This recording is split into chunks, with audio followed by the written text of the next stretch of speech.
Underground whistling, not for the faint of heart. Forget your sweet melancholic melodies, this was war. A war waged with puckered lips and vibrating tongues, battles fought in dingy basements, reeking of stale beer and shattered dreams. Our arena? The spittoon, aptly named. The air hung thick with anticipation, cigarette smoke, and, yes, the occasional airborne loogie. The crowd? A motley crew of insomniacs, degenerates, and one guy who swore he was conducting research. The stakes? Higher than you'd think.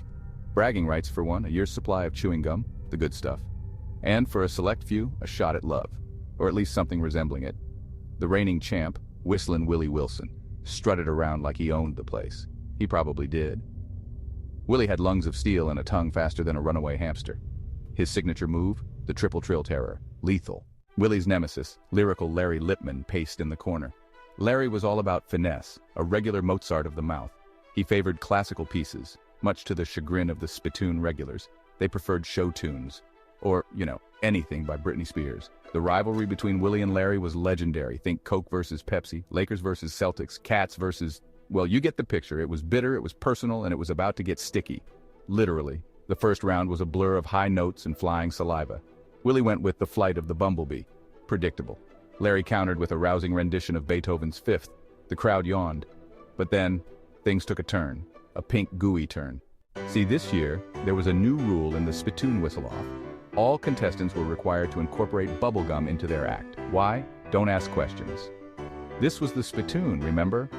Willie, ever the showman, whipped out a wad of bright pink gum the size of a grapefruit. He chewed with the ferocity of a rabid badger, then, mid-whistle, blew a bubble. A massive, shimmering, pink monstrosity of a bubble. The crowd gasped. Larry, caught off guard, fumbled his gum. He tried to improvise, but his attempt at whistling Pop Goes the Weasel while simultaneously chewing and blowing bubbles was, well, let's just say it wasn't pretty.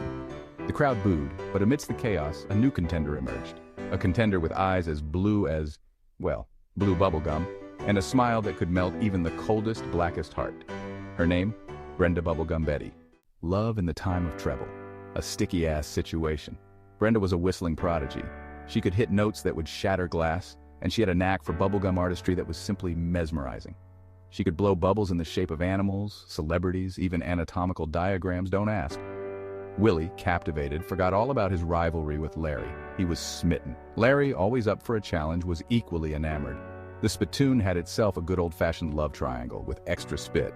The competition intensified. Willie tried to woo Brenda with his impressive lung capacity. Larry serenaded her with off-key love ballads. Brenda, meanwhile, just kept whistling, oblivious to the chaos she was causing. Or so it seemed. When harmonies go, haywire, sabotage, and spit takes. The tension in the spittoon was thicker than a mouthful of chewed bubblegum. Rumors of sabotage spread faster than a bad case of gingivitis. Someone had tampered with Willie's gum, replacing his usual brand with a particularly sticky, flavorless variety. Coincidence? Unlikely. Larry, meanwhile, swore he saw Brenda slip something into Willie's drink. Love potion? Laxative? Hard to say. I wasn't there a couple of hours later to see if his booty quivered. One thing was for sure. This whole competition had gone completely off the rails.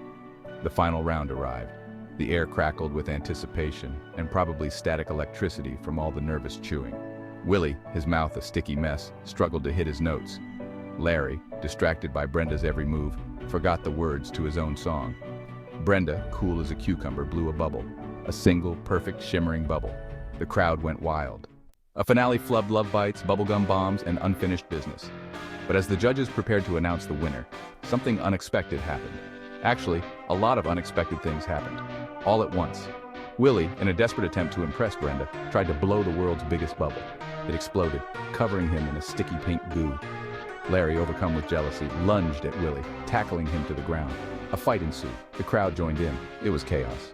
Brenda, meanwhile, slipped out unnoticed. She was last seen heading down a dark alley, whistling a jaunty tune, her prize money tucked safely in her pocket, and stringing bubble gum through her hair to make it pretty. The spittoon whistle-off ended not with a bang, but with a whimper, and a lot of sticky residue. Willie and Larry were last seen being dragged away by security, still arguing over Brenda. Brenda, wherever she was probably already preparing for next year's competition. That trick stayed on top of her game. One thing was for sure. The underground whistling scene would never be the same. The end? I doubt it, because everybody likes to get blown.